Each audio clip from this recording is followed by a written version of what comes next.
This hearing goes off track almost instantly. Before anyone even discusses the assault charge, the judge is forced to address courtroom behavior.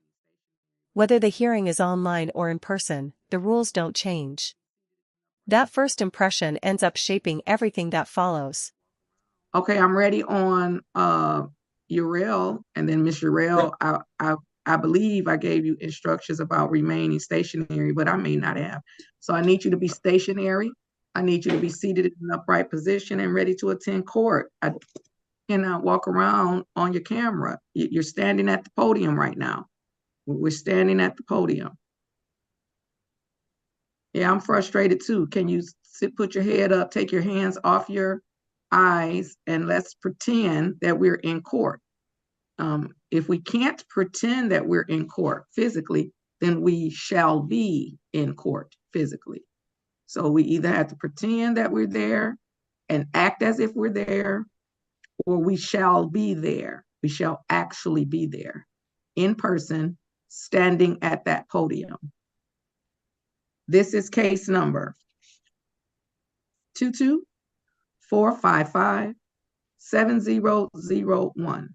The people of the state of Michigan versus Sierra Renee Uriel. The defendant is charged with one count of assault or assault and battery. Today is the date set for final pretrial conference. Appearances, please. For the record, Your Honor, Christina Ruder on behalf of the people. For the record, Your Honor, Joseph Pernicano, P84918, appearing on behalf of Sierra Uriel. Ms. Uriel, please unmute and state your name. Sierra Uriel. What's your middle name, please? Renee. Do we need an adjournment, counsel? Or I don't know, it seems like your client is quite frustrated for some reason unknown to me. We just called the case, like we literally only called the case. Sierra Renee Uriel. I was talking to counsel. Counsel, yes, did we need adjournment? Did you need to talk to your client? I'm not real sure. How are you proceeding today? Because I'm not going to proceed like with hostility. That's how stuff go left, and then stuff goes left. Sometimes it's just better to be in person because then people, I don't know, they act a little better. Maybe they act a little less hostile. I don't know, counsel, but how are we proceeding today? Because is it possible for me to have a breakout room with Miss Uriel? If not, then we would ask for an adjournment for an in-person hearing. You can have a breakout with her. Did you know you can have a breakout with your client for sure?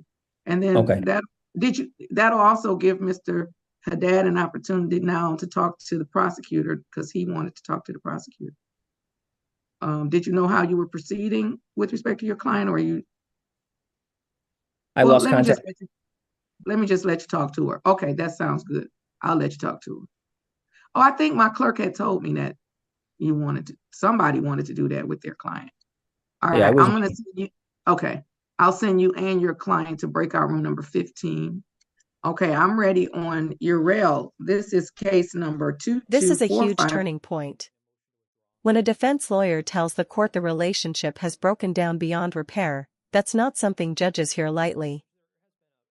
Effective representation depends on communication and trust, and once those disappear, the entire case becomes much harder to manage. Case number 224557001, the people of the state of Michigan versus Sierra Renee Uriel. Oh, this is a recall because I called it before. Okay. Counsel, you've had an opportunity to speak with your client. How do you wish to proceed? Yes, Judge. At this time, would you entertain a motion to withdraw? I guess so. Judge, there has been a Go ahead. May I proceed? Thank you. There has been a breakdown in the attorney-client relationship.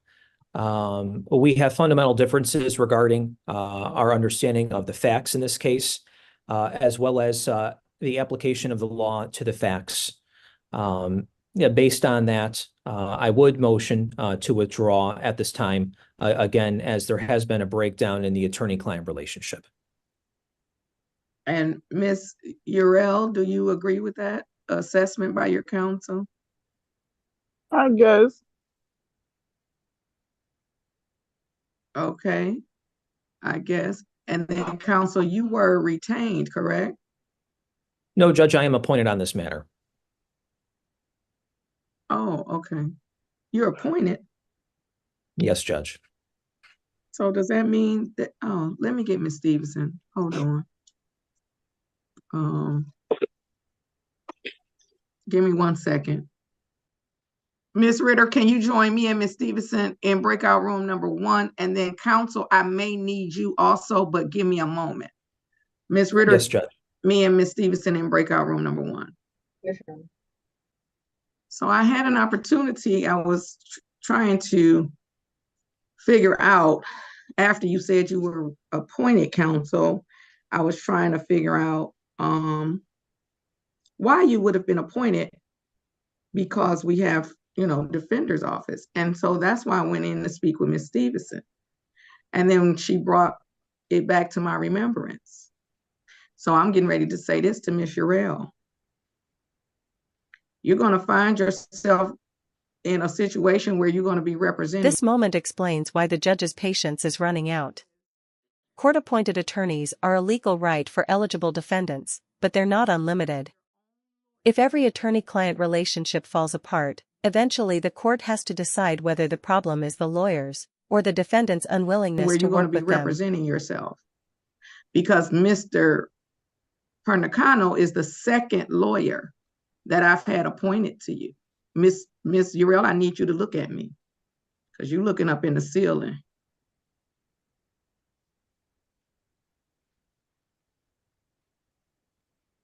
So this Mr. Pernicano is the second lawyer that I've had appointed to you. And the only way that we do apple picking when it comes to picking lawyers is when we hire our own lawyers. So when you hire your own lawyer, then you get to decide what lawyer you want. You get your lawyer of your choosing. And then I was reminded that your mouth was foul when it came to your lawyer. And people don't have to put up with people being disrespectful and rude and whatever. Again, you're looking up in the ceiling. And I'm trying to be patient this morning. People don't have to put up with being cursed at when they're trying to represent you. People don't. And I think you just cursed at me because I'm good at reading. No, I did not. You're just trying to start something. I did not just curse at you. You said I'm trying to start something, girl. Who you talking to? Look at you. You're being rude right now. I'm not even being rude to you. You've been rude all morning. I haven't even been rude to you. My level best. I've tried my level best. And then she just had the nerve to say I've been rude all morning. She just said I've been rude all morning. I mean, that is so hilariously funny. I can't even put that to words. So what I'm going to do is this. We're going to all just come on in downtown. And then I won't even have to read lips. I won't have to. I mean, I've literally not. She said I've been rude all morning. I've literally not said anything about the fact. I just tell you what you said. So, I've literally not said anything about the fact that Miss Urell is like literally in the bed. I've not even addressed the fact that she's in the bed. And she said I've been rude all morning. And then thankfully, I don't care if you're sitting up. It is inappropriate to come to court sitting up, laying down, sitting over the bed. I don't care if you're sitting up. I know you're sitting up. I can clearly see with my eyes that you are sitting up, because contrary to popular, to your belief, because not popular to belief, I'm very intelligent. I can see that you're sitting up in the bed. What I also know is that you have been rude and you cannot maintain a lawyer. I'm not inclined. So here's the situation we find ourselves in right now as you keep on talking, right? And the only reason that we can't hear you and it's not a disruption currently to the record is because you were on mute. And in this moment, the court is not going to allow you to unmute yourself. So here's the situation. I don't have to keep giving you a lawyer. You're confused in your thinking. I have given you 2 lawyers free. I've given them to you. I've provided them as according to what the law requires. And this is the second lawyer that the court has provided for you that wants to withdraw. It's the second lawyer. So here's the situation. I'm going to allow counsel to withdraw. And then Miss Urell is going to have to try to get her some more counsel. Miss Urell is going to have to get her own counsel. Or Miss Urell is going to have to represent herself. I will talk to the Michigan Indigent Defense Counsel office and see if they're willing to appoint one more lawyer for Miss Urell. And I believe the answer may be no, because what we're not going to do is keep appointing lawyers for Miss Urell to curse out or be rude to or decide that she knows best on how to do the case. That sounds like Miss Urell needs to represent herself because she believes that she knows best how to do that. So we're going to come in person. Mr. Flanagan, we'll talk about it after the docket, but Ms. Urell needs to try to see if she can hire her own lawyer. If the MIDC appoints another lawyer to this case, and let me just let the record reflect. Even while the judge is explaining the next steps, the interruptions continue. At this point, the hearing isn't just about the original criminal charge anymore. It's becoming about courtroom conduct, respect for the process, and whether the proceedings can even continue in an orderly way. I know it can only be reflected in the video as opposed to in the verbal record because Ms. Urell is on mute. She is slamming her hands together. She is continuously talking while the court is talking. She is slamming her hands together. She now has her hands on her head, you know, and it's just inappropriate. So we're going to come in person in 2 weeks, and we're going to see if we can get another lawyer to do the case. And if not, that's fine too. Ms. Urell, today is the January 17th. We're going to come January 31st in person. So we're going to set this in person at 9:02. Counsel, you are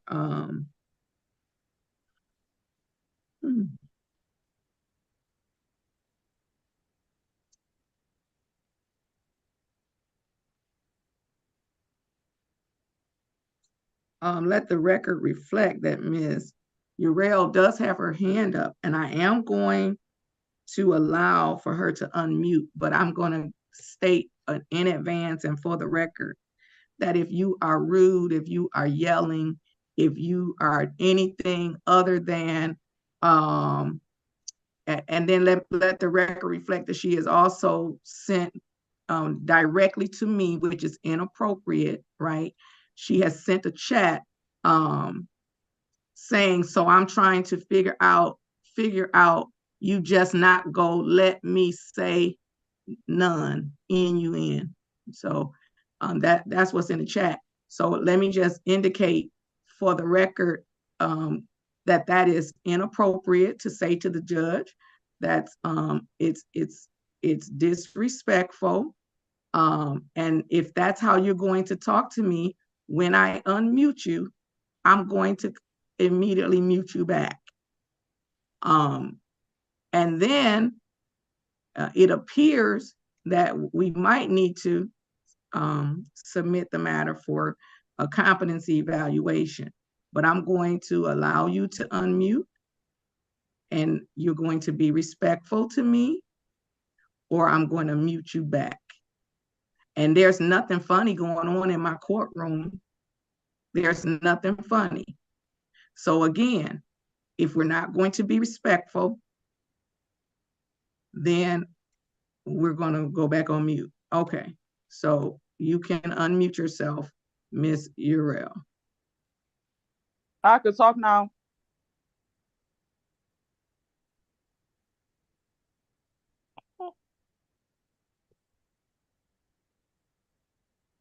This exchange shows how quickly communication can break down inside a courtroom. The defendant feels unheard, while the judge points to the record showing she had already been given an opportunity to respond.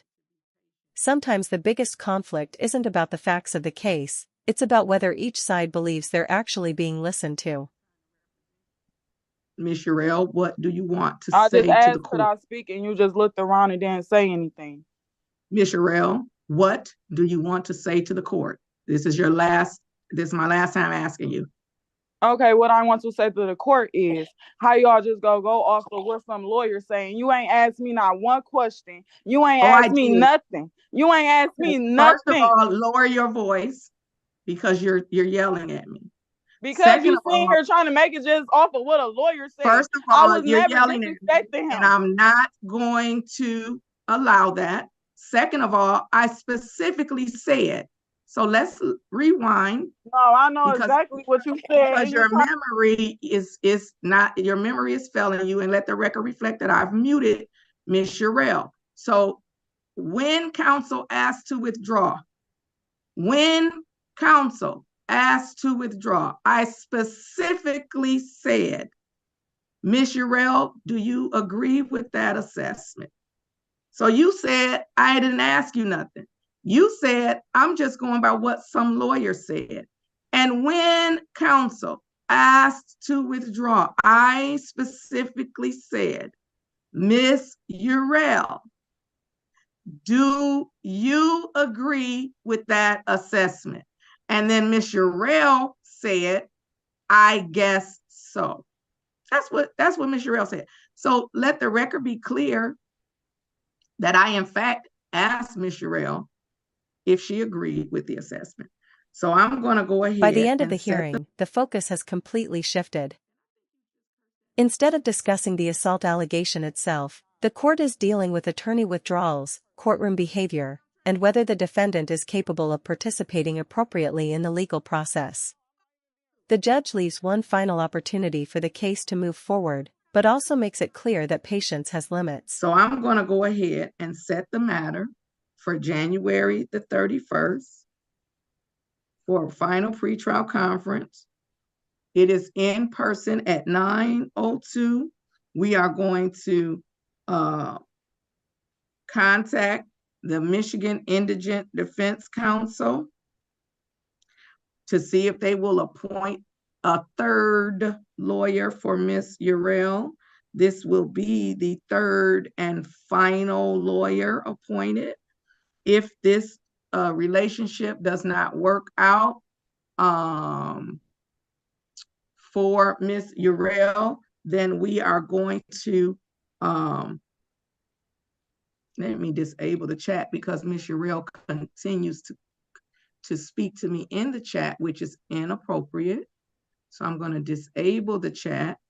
And then we are going to, Ms. Urel, if you would stop yelling, if you would pay attention, then I would take you off mute. But like literally right now, you're yelling, literally. And the only reason that we can't hear is because you're off mute. Now, what I'm going to do, let me just read for the record what she sent to me directly in the chat, which was inappropriate. Can you let me know if you're going to lock me? Let the record reflect that she's clearly, like, she's, even in this moment when I'm trying to read what she wrote in the chat, she's literally yelling. But the only reason we can't hear her is because she's on mute. So she chatted me, and Madam Prosecutor, and her chat says, can you let me know if you're going to lock me up? No. Okay. know, KNOW, so I can get my babysitter in order. Now, what's interesting to me is that I've not said anything about locking anybody up. We're coming in like I'm literally trying to get Miss well, let me say this to you. So you can unmute, because what's going to happen is if you keep cursing at me, what's going to happen is you are going to get locked up. Now, it's that's not your goal anyways. That's your game plan anyways. You don't know what my game plan is. You don't know anything about me. You don't know anything about me. So we're going to come in person January 31st at 9:02. We're going to contact the Michigan Indigent Defense Council, and we're also going to order a competency evaluation. So this is third lawyer. January 31st at 9:02 in person. Mr. Pernicano, you are discharged from the case. Everyone have a great day. Stay safe, and we'll see people on the 31st. Thank you, Judge. Have a good day. You as well.